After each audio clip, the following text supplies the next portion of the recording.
우리에게 주실 하나님 말씀은 마태복음 1장 18절부터 25절입니다. 신약성경 1페이지입니다. 마태복음 1장 18절부터 25절까지 성경 펴놓으시고 함께 교독하겠습니다. 화면을 보시면 같이 볼겠습니다. 예수 그리스도의 나심은 이러하니라. 그의 어머니 마리아가 요셉과 약혼하고 동거하기 전에 성령으로 잉태된 것이 나타났더니 그의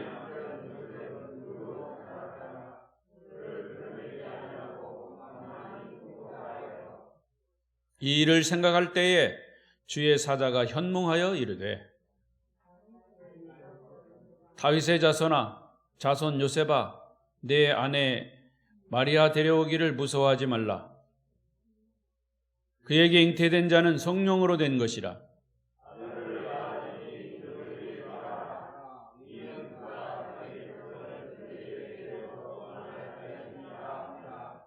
이 모든 일이 된 것은 주께서 선지자로 하신 말씀을 이루려 하심이니 이르시되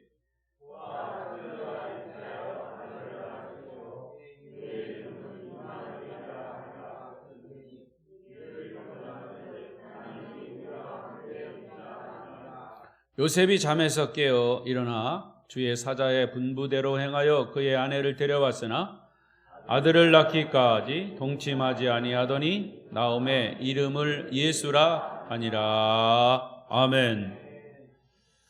25절까지 보았습니다. 오늘도 이 예배 자리에 나오신 여러분을 축복하고 환영하고 사랑합니다.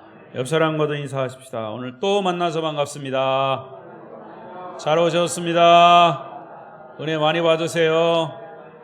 감고사축 감사합니다. 고맙습니다. 사랑합니다. 축복합니다.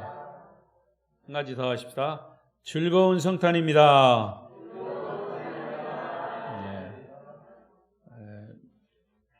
과거보다도 성탄절 기분이라고 그럴까요? 그런 분위기는 안 나지만 그것은 이제 우리 기독교인의 최고의 명절이기 때문에 우리가 기쁜 마음으로 성탄절을 앞두고 성탄절 기분을 우리가 내야 합니다. 예수님의 탄생을 기뻐하고 또 말씀에 근거해서 다시 우리의 신앙을 확인하는 그런 시간이 되었으면 좋겠습니다. 오늘 혹시 또 비대면으로 영상으로 예배하시는 분이 있으면 그 가운데도 주님의 은혜가 말씀으로 임하시기를 바랍니다. 오늘 말씀의 주제는 성령으로 잉태하신 예수님. 시작. 성령으로 잉태하신 예수님. 성령으로 잉태하신 예수님. 오늘은 교회력에 따르면 예수님의 탄생을 기념하는 주일로 말하면 성탄주일입니다. 성탄절은 토요일 있지만 교회력으로 하면 성탄주일이고요. 다음 주일은 이제 송년주일, 마지막 2021년 마지막 주일이 되겠습니다.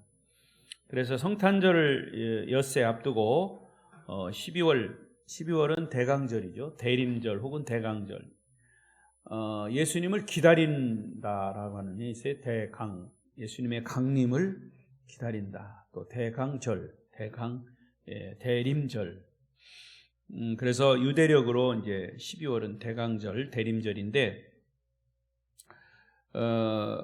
아무래도 마태복음을 계속해서 이어서 설교하는 것보다는 이 성탄절에 임해서 우리가 성탄절의 의미를 다시 한번 말씀으로 또 되새겨보는 그런 시간이 되었으면 합니다. 그리고 이 본문은 성탄절만 되면 많이 들어온 아마 수십 번, 많이 들으신 분은 수백 번이라도 들으셨을 겁니다. 예수님께서 동정녀 마리아에게 성령으로 잉태하셔서 예수님을 이제 태어나게 하신 이런 사건이죠. 그런데 여러분, 이 예수님의 동정녀 탄생은 2000년 동안 무신론자들이나 또 신이 없다라고 하는 그런 사람들이나 또 불가지론자, 모든 곳에 신이 있다 이렇게 얘기하는 사람들에게 굉장히 공격을 받아왔던 그런 이론입니다. 교리예요. 그래서 아주 그 기독교 교리 중에 중요한 교리 중에 하나입니다. 그래서 누가 말해도 우리는 이 부분을 확신 있게 또 믿음을 가지고 말할 수 있어야 합니다. 꼭 내가 믿음을 가지고 있으면 그렇게 말하게 되지요.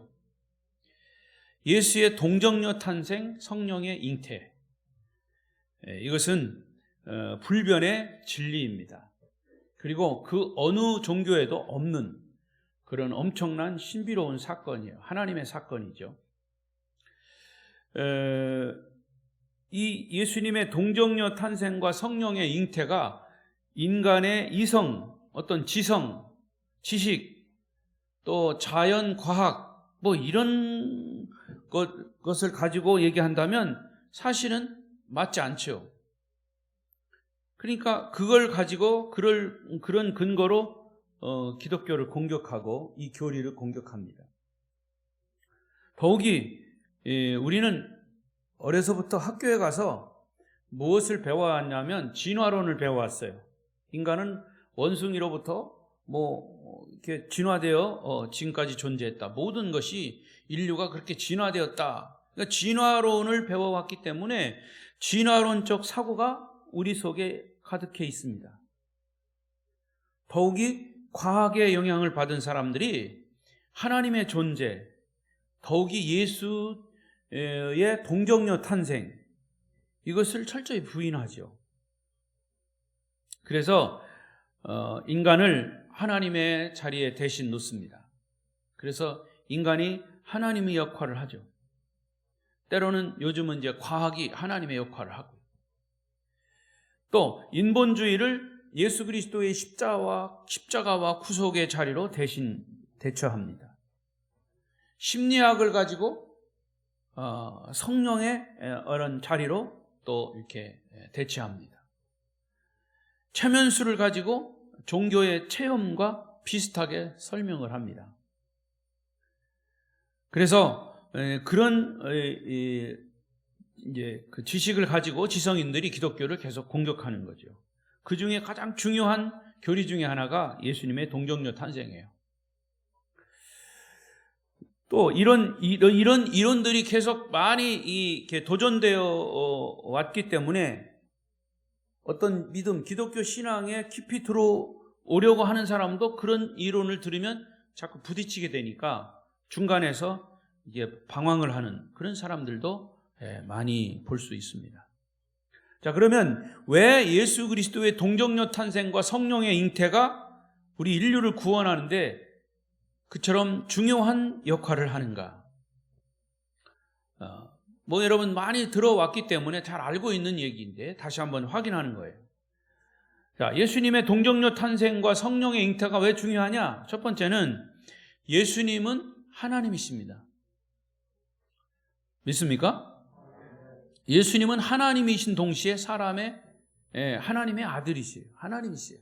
그래서 신성을 지니신 하나님, 그렇게 얘기합니다. 그러나 그 신성을 지신 하나님이 인간의 몸을 입고 이 땅에 오셨다.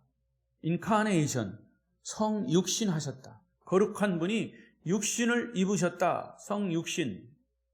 그래서 인간의 몸을 입고 이 세상에 오셔야 할 분이기 때문에 남자를 거치지 않고 동정녀, 남자를 거치지 않는 여인에게서 성령으로 잉태되어야만 했다. 왜? 그분은 하나님이시기 때문에. 그러나 세상의 많은 사람들은 예수께서 하나님의 아들됨을 믿을 수가 없다는 이유로 예수를 어떻게 취급합니까? 하나의 위대한 성자요, 하나의 위대한 스승이요, 역사상 최고의 4대 성인 중에 하나다. 이렇게 이야기를 합니다. 그러나 우리 기독교에서는 결코 예수는 4대 성인으로 취급하는 그런 분이 아닙니다. 어떤 성인이 아닙니다. 예수님은 하나님이십니다. 하나님의 아들이십니다. 언뜻 보면 이 이야기도 어폐가 있어요. 예수님은 하나님이십니다 해놓고 하나님의 아들이십니다 이렇게 하니까 뭐 논리적으로 얘기하자는 사람은 벌써 그 말부터 틀렸지 않냐 이렇게 얘기합니다. 자, 보세요. 마태복음 1장에 보면 예수님을 뭐라고 얘기합니까? 아브라함과 다윗의 자손 예수 그리스도의 계보라, 이렇게 1장 1절이 시작됩니다. 이것은 예수의 인간적인 기원을 얘기하는 거죠. 우리 사람으로 말하면 족보입니다. 예수의 족보가 아브라함과 다윗의 자손이다 이렇게 나옵니다. 그리고 예수의 족보가 한 번 더 나오는 누가복음에도 보면 아브라함과 다윗을 넘어서 아담에까지 올라갑니다. 최초의 인간 아담. 자, 이것을 통틀어서 사도 바울이 아주 이것을 요약했습니다. 예수는 인간의 아들이시고 하나님의 아들이시고 인간으로 오셨다.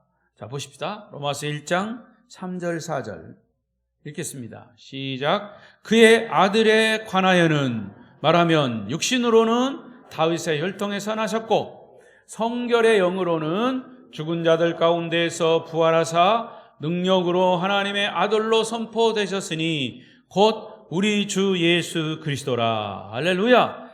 사도 바울이 아주 명쾌하게 예수님은 인간이시면서 하나님의 아들이시다, 하나님이시다 라고 요약하신 거죠. 그러니까 인간적 기원과 신적 기원, 이 두 가지로 딱 예수님을 여기서 설명하고 소개하고 있는 거죠. 그래서 마태복음 1장 1절부터 17절까지는 예수 그리스도의 인간적인 족보를 말씀하고 그 다음부터는 예수의 신적 기원에 대해서 설명하고 있는 것이죠. 그러니까 예수님은 하나님이시면서 사람이시다. 인성과 신성을 동시에 지니신 분이시다. 근데 여기서부터 이 교리를 확고하게 믿고 신뢰하지 않으면, 믿고 있지 않으면 자칫 이단이 돼요. 이단들을 교리를 가만히 보면요, 이것을 하나씩 이렇게 비틀어 놨어요. 예수가 신이신 것은 틀림없다. 예수가 인간이신 것은 틀림없다. 그러나 신은 아니다. 예수를 대신할 자가 누구냐? 전도관의 문선명이다. 신천지의 이만이다. 그렇게 얘기하는 겁니다, 여러분. 그런데 그거를 믿어요, 사람들이. 뭐 세계 석학들도 그것을 믿어요. 계속 이 교리를 얘기하니까. 여러분, 그래서 그들이 그렇게 믿고 있는 것을 우리 기독교에서 또 아니다, 성경에 이렇게 얘기하고 있지 않냐? 예수님이 사람이고 예수님이 하나님이신 것을 두 신성과 인성을 지니신 분으로 설명하고 있지 않냐? 이렇게 얘기를 해도 아니다, 우리는 이렇게 배웠다, 우리의 주장은 이거다 하고 이단들은 그렇게 얘기합니다. 평행선을 가는 거죠.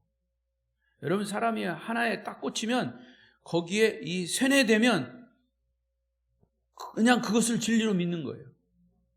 그러니까 여러분은 올바른 복음에 세뇌되시기를 바랍니다. 아멘? 세뇌됐다는 말이 기분 나빠요? 바른 복음에 세뇌되면 돼요. 여러분, 세뇌됐다는 말은 우리가 바른 복음에 바울처럼 미쳤다는 거예요. 바른 진리에 미쳐야죠. 엉뚱한 이단에 미치면 가는 거예요. 망하는 거예요. 바른 진리, 바른 복음에 미치면 흥하는 겁니다. 할렐루야. 자, 그러면 예수님이 사람이면서 하나님이신 것을 한 가지 사건으로 아주 명쾌하게 설명한 것이 뭐냐? 부활 사건이에요. 육신을 가진 인간이 죽었다가 부활했다는 사실, 역사상 어디 있습니까? 물론 나사로처럼 죽었다가 살아난 사람의 경우도 있어요. 에녹처럼 죽지 않고 바로 하늘로 승천한 사람도 있어요. 성경의 말이죠. 그것은 엄밀한 의미에서 예수의 그리스도의 부활 사건과 똑같은 사건은 아닙니다. 제가 언젠가도 말씀드린 것처럼 나사로가 죽었다가 살아났어요. 예수님이 나사로를 살리셨죠. 그런데 나사로를 살리신 것은 사실은 예수의 부활을 미리 증명하기 위해서 그게 살린 사건이고요. 또 하나는 너희들도 이와 같이 부활할 것이다, 이것을 미리 보여준 사건이에요. 그러나 나사로가 부활해서 영원히 살았다라는 말은 성경에 없어요. 나사로도 예수님에 의해서 부활됐다가 물론 죽었다는 말도 없죠. 그러나 다시 죽었을 것입니다. 그러나 예수님이 부활하심으로 인해서 나사로도 결국 예수님의 부활 때, 또 예수님의 이 재림, 그리고 이 땅에 종말할 때 다시 부활하는 것이죠. 할렐루야. 바로 그런 얘기예요. 그러니까 성경학자들은 그렇게 얘기합니다. 이 나사로의 부활 사건은 부활이 아니라 소생이다. 소생이란 말은 죽었다가 다시 살아났어요. 그런데 다시 죽는다. 그것이 소생입니다. 그러니까 부활에 관계된 분은 예수 그리스도밖에 없는 거예요. 오직 예수. 여러분 지금 말고 집에 가서 휴대폰을 가지고 인터넷 가지고 부활을 딱 쳐보세요. 그러면 누가 나오냐? 예수 그리스도의 부활 이렇게 나옵니다. 그러니 백과사전에도 그렇게 나와요. 부활. 오직 예수밖에 없어요. 부활하신 분은. 여러분 백과사전에 공자가 부활했다 그런 백과사전이 있으면 그 백과사전은 가짜입니다. 절대로 그런 말은 없어요. 예수만이 오직 부활인 거죠. 할렐루야. 그래서 이 부활 사건은 모든 인류에게 믿을 수 있는 증거를 주신 사건입니다. 자, 성경을 한번 찾아보십시다. 여러분이 찾아보세요. 사도행전 7장 31절. 사도행전 7장 31절. 사도행전 7장 31절.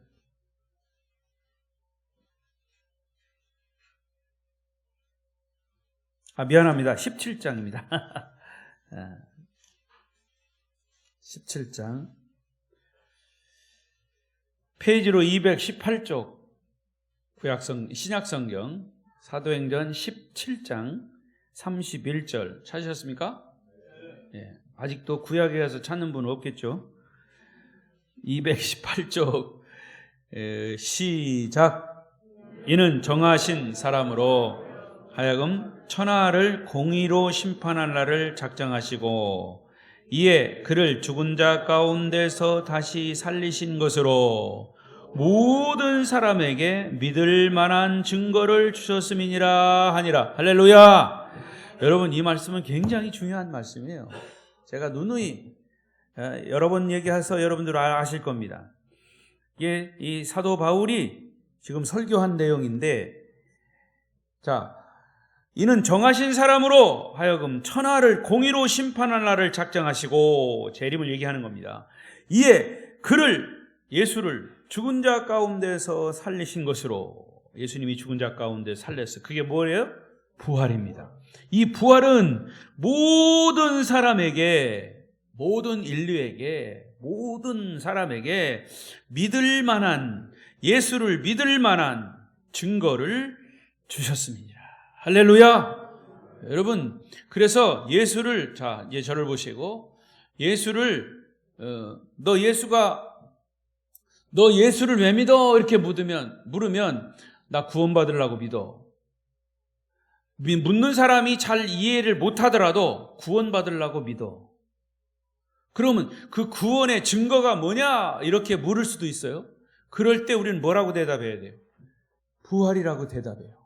예수는 우리의 죄를 위해서 십자가에 죽었다가 다시 살아났기 때문에 나는 그 예수를 믿음으로 나는 구원을 받고 천국 백성이 된 거야. 그러니까 구원받을 수 있는 증거를 이미 다 예수님이 만들어 놓으신 거예요. 십자가의 죽음과 부활로. 그래서 모든 사람들이 안 믿다가도 예수 부활의 사건을 깨닫는 순간 믿게 된다 그 말이에요. 할렐루야. 사도 바울은 그걸 그렇게 설명한 것이에요. 자, 따라서 이 예수 그리스도의 부활 사건은 예수님이 하나님이시며 인간이신 것을 한꺼번에 증명하는 사건입니다. 예수님이 인간이셨어요. 그래서 우리의 죄를 대신해서 십자가에 죽으셨어요. 죽은 걸로 끝났으면 우리 구원은 없어요. 그러나 하나님이시기 때문에 다시 살아나신 거예요. 그래서 우리의 죄를 다시 살아나신과 동시에 싹 지워지신 거죠. 할렐루야. 그래서 우리는 예수 그리스도를 구세주로 믿는 거죠. 그렇기 때문에 예수의 성령의 잉태, 이것은 엄청나게 중요한 우리의 신앙의 밑거름이 되는 것이죠. 자, 그러면 두 번째로 예수 동정녀 탄생과 성령의 잉태가 매우 중요한 두 번째 이유는 뭐냐? 마리아의 남편 요셉이 아내가 임신한 사실을 인정했다는 것이에요. 자, 여러분 18절을 보십시다. 18절. 시작. 예수 그리스도 외에 나심은 이러하니라. 그의 어머니 마리아가 요셉과 약혼하고 동거하기 전에 성령으로 잉태된 것이 나타났더니, 제가 말씀드린 것처럼 이 구 성경에는요 이것을 정혼이라고 그랬어요. 정혼. 근데 여기는 이제 다시 약혼으로 되어 있는데, 유대인들의 결혼식은 세 가지 과정이 있습니다. 약혼과 정혼과 결혼. 근데 약혼은 본인이 어렸을 때 부모들끼리 결혼을 약속한 거예요. 우리 아들, 니네 딸과 이렇게 결혼시키자. 과거에도 그런 게 있었죠. 권사님 있었죠? 아니, 권사님이 그랬다는 게 아니고 동네에서 그랬어요. 그런 경우가 있죠. 그래서 이렇게 결혼을 시켰어요. 그래서 나중에는 뭐 조금 싫어도 그냥 부모들끼리 약속한 거니까 그냥 했죠. 요즘은 뭐 할 자 없습니다, 그런 건. 근데 유대인의 결혼 풍습이에요. 그러니까 부모들끼리 결혼을 약속합니다. 그게 약혼이에요. 근데 어느 정도 이제 성장해가지고 그 사실을 알고 이제 서로 총각처녀가 만나는 거예요. 그래서 우리 이제 결혼하자 이렇게 하면 그 단계는 정혼 단계입니다. 정혼. 이게 사실은 지금 요셉과 마리아는 정혼 단계예요. 약혼, 정혼 단계. 그 정혼 단계, 근데 정혼 단계인데, 근데 여기서 약혼은 법적인 효력이 없지만 정혼은 법적인 효력이 있습니다. 그래서 정혼 때는 사실은 파혼하지 못해요. 정혼이 약속이 되면 이제 결혼을 전제하는 거죠.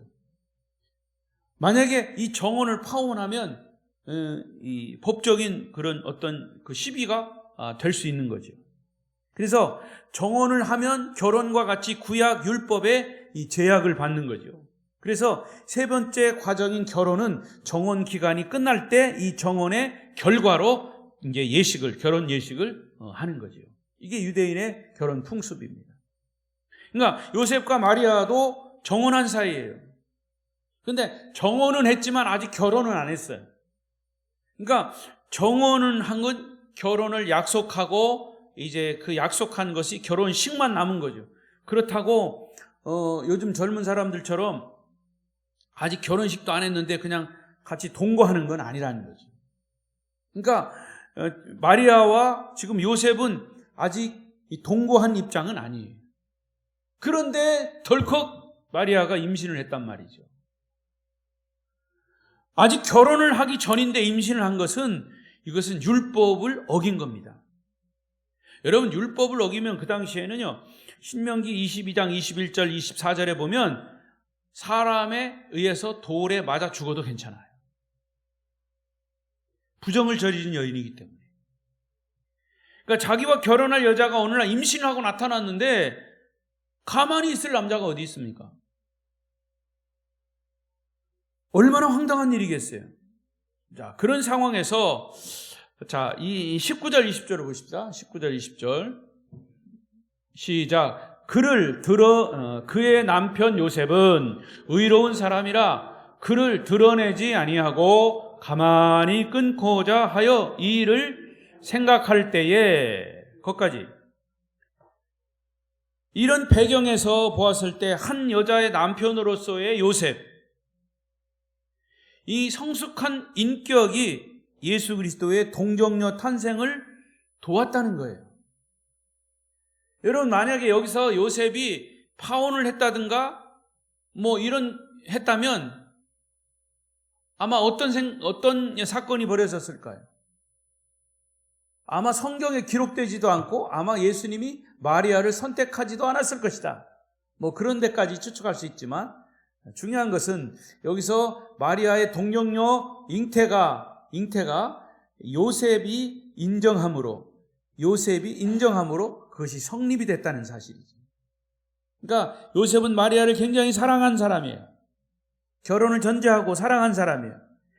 개인적으로 보면 엄청난 배신, 그 분노가 이루 말할 수 없고 그야말로 자기조차도 돌로 쳐 죽일 수 있는 법적인 근거도 있었지만 그는 가만히 끊고자 하는 생각을 했다. 가만히 끊고자 했다는 이 말의 의미는 여러 가지로 해석을 하지만 소리 소문 없이 파혼할까라는 생각. 의학적으로 말하면 임신한 저 마리아에게 그냥 아이를 지어 버리라고 이야기할까 뭐 이런 의미로도 해석을 하는 그런 신학자도 있어요. 아무튼 중요한 것은 요셉이 그 마리아의 임신한 부분들을 여기서 인정했다고 하는 사실이 중요한 겁니다. 여러분, 우리는 실수를 하면서 살아요. 어떤 사람은 성적인 실수를 하고 어떤 사람은 성격의 실수를 하고 말의 실수를 하고 행동의 실수를 합니다. 어떤 사람은 인격의 실수를 하고요. 이런 것이 허물 많은 인간들의 모습입니다. 자, 그런데 베드로전서 4장 8절에 보면 이런 베드로가 이야기를 했어요. 시작. 무엇보다도 뜨겁게 서로 사랑할지니 사랑은 허다한 죄를 덮느니라. 오늘 오전에 제가 말씀드린 거죠. 이 베드로 사도도 서로 사랑할 것을 굉장히 강조했어요. 우리 그리스도인들이 서로 사랑할 것을 강조했어요. 뜨겁게 사랑하라. 뜨겁게 서로 사랑하라. 그러면 어떻게 된다? 그 사랑은 허다한 죄를 덮는다. 예수 그리스도가 우리를 뜨겁게 사랑하셔서 십자가를 지시기까지 사랑하셔서 우리의 죄를 덮어주신 거예요. 아멘. 예, 그렇습니다. 가끔 보면 자기 남편이나 부인을 습관적으로 흉보고 다니는 사람들이 있어요. 부인네들 동네에서 만나면 자기 남편 흉보고 막 그럽니다. 예? 그리고 또 남편들 만나면 또 자기 마누라 막 흉보고 그럽니다. 이거 결국 누워서 침 뱉기죠. 자기 부인이 자기도 모르게 임신을 했는데 드러내지 않고 조용히 끊고자 했던 이 요셉의 인격적인 면을 여기서 볼 수 있죠. 그런데 어떤 분은 그렇게 얘기합니다. 참 말도 안 되는 소리 하지 마십시오. 어떻게 남자 없이 여자가 임신합니다 합니까? 바람 폈으니까 그렇죠. 얼마든지 그렇게 얘기할 수 있어요. 흥분을 하면서 분노합니다. 이 사건을 보고 막 흥분하면서 분노해요. 여러분 분노하지 마십시오. 남편 후보 요셉도 분노하지 않는데 왜 여러분이 분노합니까? 예?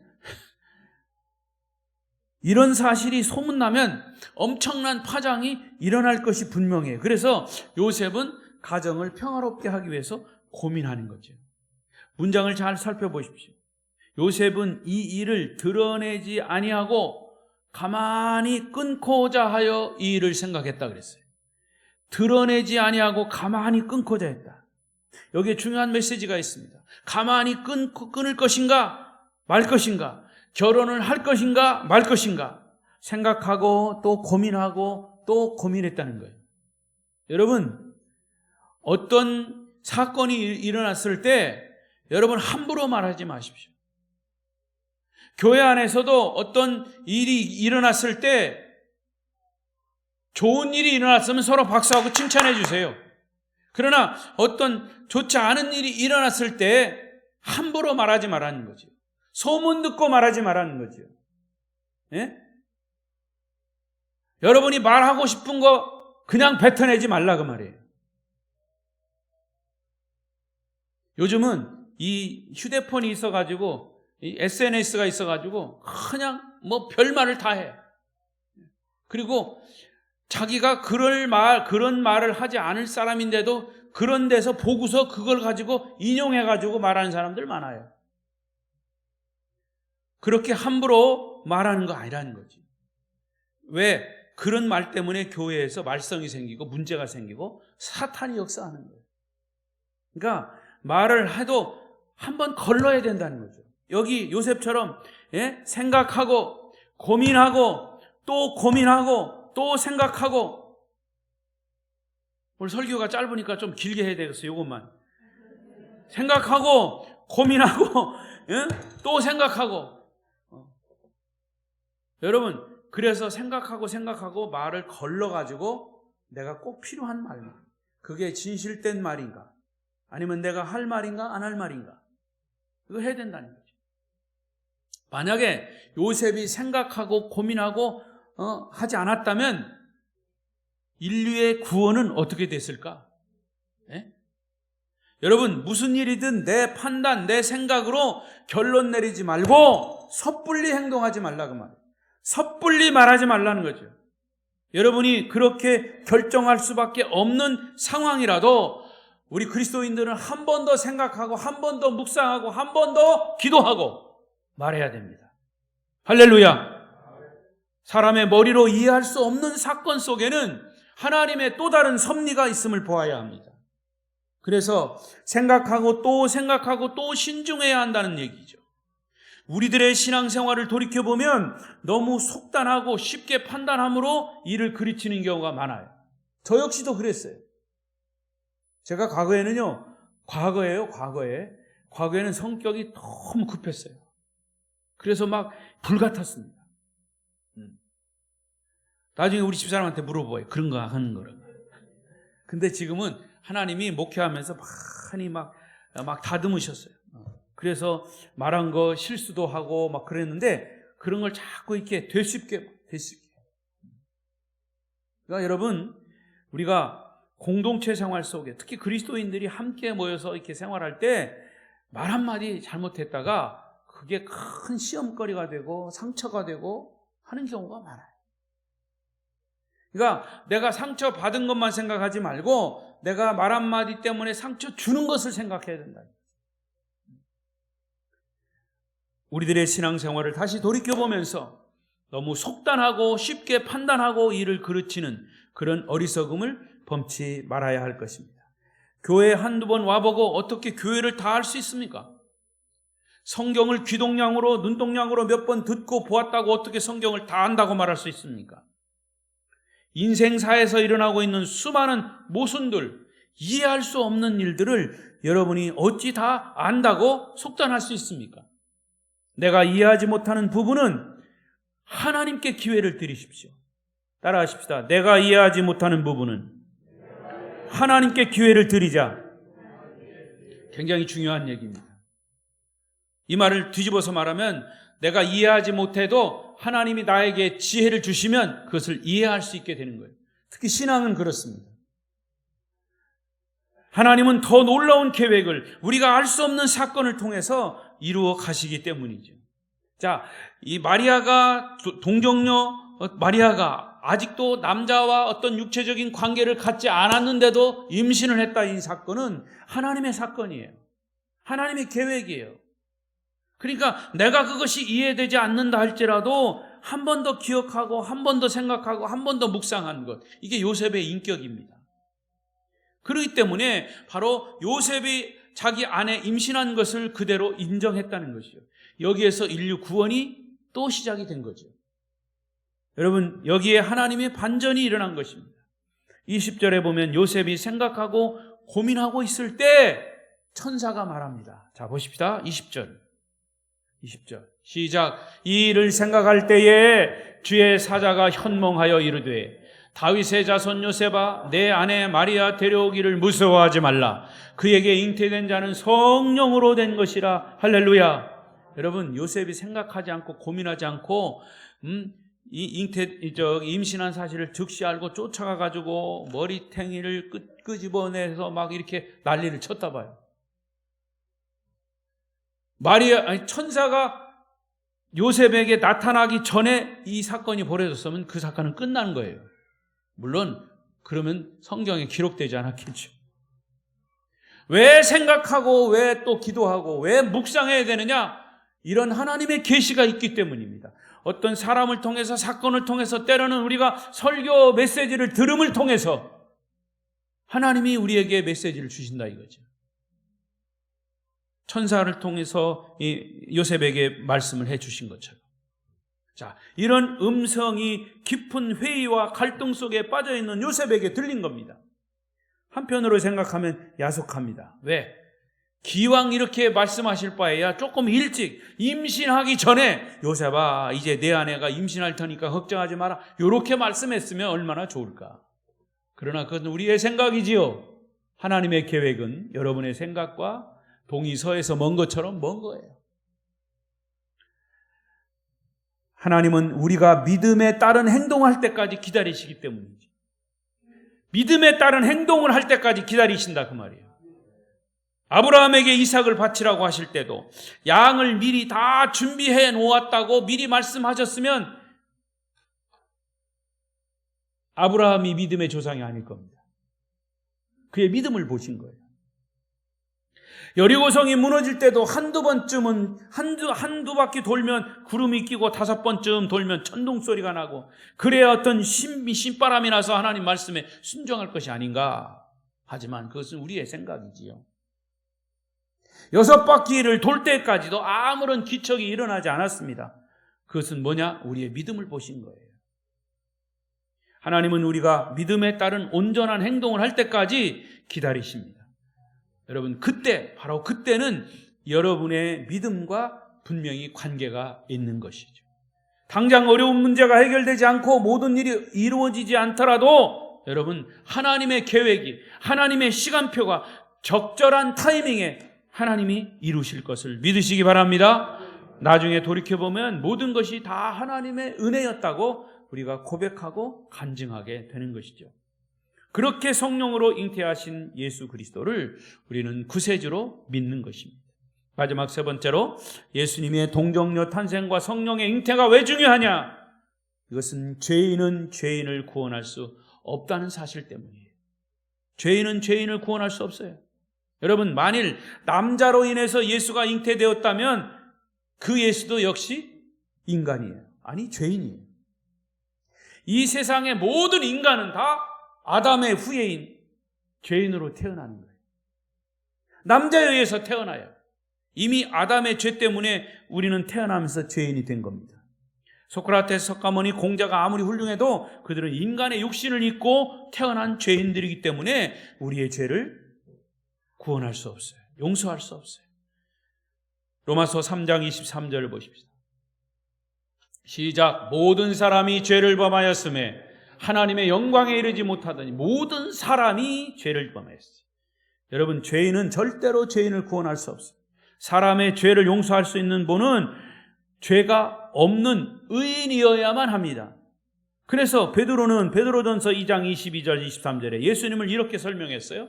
시작. 그는 죄를 범하지 아니하시고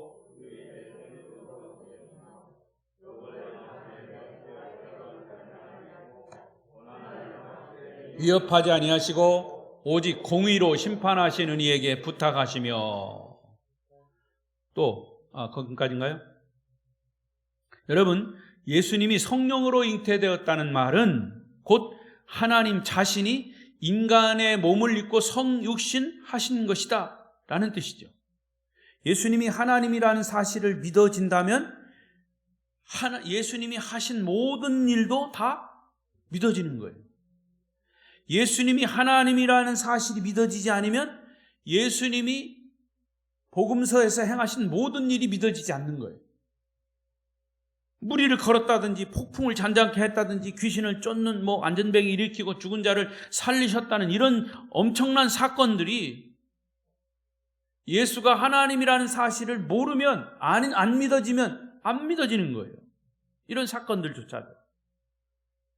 온 우주 만물을 창조하시고 인간을 지으신 분이 바로 예수 그리스도 그분 자신이라면 못하실 일이 뭐 있겠습니까? 그러므로 예수님께서 우리 인생 모든 문제의 해답인 것입니다. 여러분의 고민과 염려의 문제의 해답은 바로 예수 그리스도에게서 찾으시기를 축원합니다. 또 중요한 것은 성령의 잉태와 함께 마리아가 동정녀여야 한다는 사실. 더러운 그릇에다가 깨끗한 것을 담으면 그릇이 어떻게 될까요? 더러워져요. 예수께서 성령으로 잉태되기 위해서는 남자를 경험하지 않은 처녀, 동정녀라고 하는 깨끗한 그릇이 필요했던 거죠. 성경 전체를 볼 때 사실 마리아는 참으로 귀한 믿음을 가진 순결한 여인입니다. 아직 남자를 알지 못한 여인이어야만 메시아를 탄생시킬 수 있기 때문이죠. 그래서 마리아가 선택돼서 메시아를 탄생시키는 그릇으로 사용된 겁니다. 마리아는 귀한 여인이지만 그도 한 인간에 불과한 거예요. 그러니까 단지 예수님을 그 여인에게서 탄생시키기 위해서 그 여인은 그릇으로 빌려진 거예요. 그런데 천주교 교리에서는요, 이 마리아도 승천했다고 얘기합니다. 그리고 그 마리아가 예수님을 탄생시킨 분이기 때문에 거룩한 어머니, 성모라고 그러죠. 그래서 성모상을 세워놓고 성모상에다가 빌고, 그리고 어떤 교리를 가지고 있냐, 성모, 예수님의 어머니에다가 기도하면 예수님이 어머니이기 때문에 예수님에게 이렇게 얘기할 수 있을 거예요. 직접으로 갈 거다. 그러니까 성모에게 기도한다는 거예요. 아니 뭐 성모를 거칠 거 있어요. 우리는 직접 얘기하면 되지. 왕 같은 제사장이라는 말은 그거예요. 과거에는요, 구약에서는 어떻게 했습니까? 제사장을 통해야만 하나님을 만날 수가 있었죠. 우리 인간은 감히 하나님 만날 수가 없어요. 제사장을 통해서만 했어요. 그러나 예수 그리스도가 십자가에 죽으실 때 성소와 지성소의 휘장이 찢어졌단 말이에요. 그건 뭐예요? 우리가 직접 하나님께 나아갈 수 있는 왕 같은 제사장이 되었다, 그 말입니다. 할렐루야. 그러니까 성모는 성모의 거룩한 어머니에 불과한 거예요. 그도 하나의 인간이요 죄인인 겁니다. 그 성모 마리아도 이 예수님을 통해서 죄를 용서받고 고백해서 하나님께 나아가는 자가 되는 것이죠. 할렐루야. 여러분, 그래서 마리아는 귀한 여인이지만 그도 하나의 인간이고 또 신은 아니다 하는 사실이에요. 기독교의 최대 관심사는 뭐냐? 죄입니다. 죄의 문제를 어떻게 해결하느냐? 가장 중요한 기독교 이슈예요. 그러므로 예수가 죄인이 아니기 위해서는 이 동정녀 탄생이 필히 있어야 됐었나니. 따라서 성령으로 잉태된 예수 그리스도야말로 우리의 메시아이며 구세주인 것이죠. 그래서 21절에 뭐라고 그랬습니까? 1장 21절 시작. 큰 소리로 시작. 아들을 낳으리니 예수라 하라. 이는 그가 자기 백성을 그들의 죄에서 구원할 자임이라 하니라. Jesus, 예수라고 하는 말은 자기 백성을 그들의 죄에서 구원할 자다. 자기 백성을 죄에서 구원할 자, 이게 예수예요. Only Jesus, 오직 예수밖에 우리의 죄를 용서하고 구원할 분은 없습니다. 그분밖에 없어요. 그분은 죄를 씻어주시는 분이요, 용서해 주시는 분이요, 죄를 덮어주시는 분, 그리고 우리를 사랑하시는 분이에요. 그래서 사도행전 4장 12절에도 그랬어요. 자, 시작. 다른 이로서는 구원을 받을 수 없나니 천하 사람 중에 구원을 받을 만한 다른 이름을 우리에게 주신 일이 없음이라 하였다. 다른 이름 없이 곧 누구밖에 없다? 예수밖에 없다. 요한복음 14장 6절. 내가 예수께서 이르시되 내가 곧 길이요 진리요 생명이니 나로 말미암지 않고는 아버지께로 올 자가 없느니라.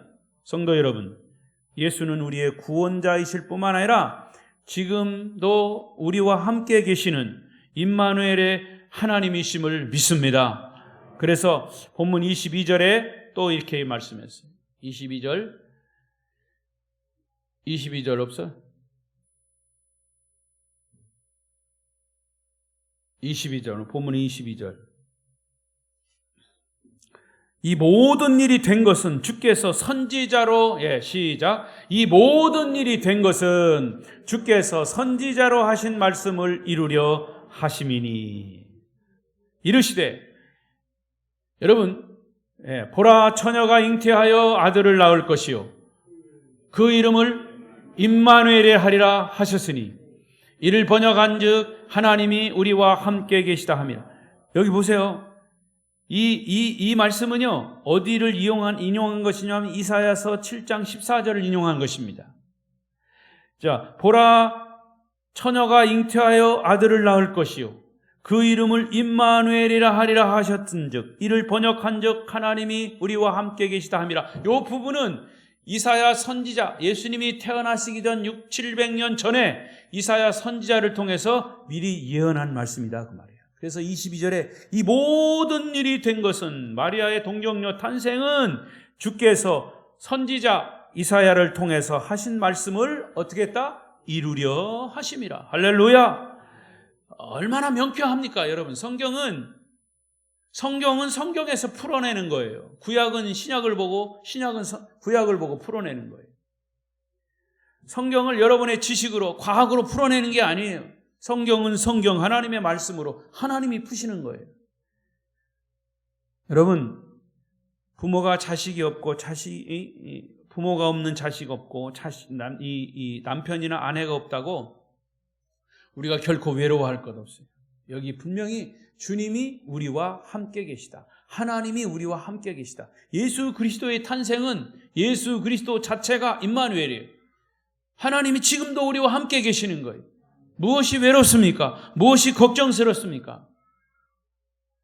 믿음이 있는 사람은 믿음의 눈으로 볼 것이고, 믿음이 없는 사람은 하나님이 함께 계심에도 불구하고 못 볼 뿐인 거예요.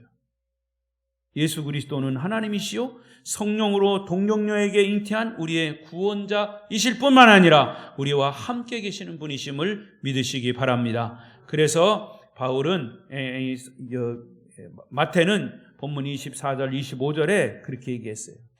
자, 24절 5절 시작. 요셉이 잠에서 깨어 일어나 주의 사자의 분부대로 행하여 그의 아내를 데려왔으나 아들을 낳기까지 동침하지 아니하더니 나음의 이름을 예수라 하니라.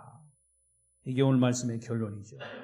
요셉이 생각하고 결국에는 하나님께서 천사를 통해서 요셉에게 이런 하나님의 계획을 쭉 말씀할 때 요셉이 이제 이런 사실을 인지하고 이해하고 아들을 낳기까지 동침하지 않고 예수를 태어나게 하셨다. 말씀을 맺겠습니다.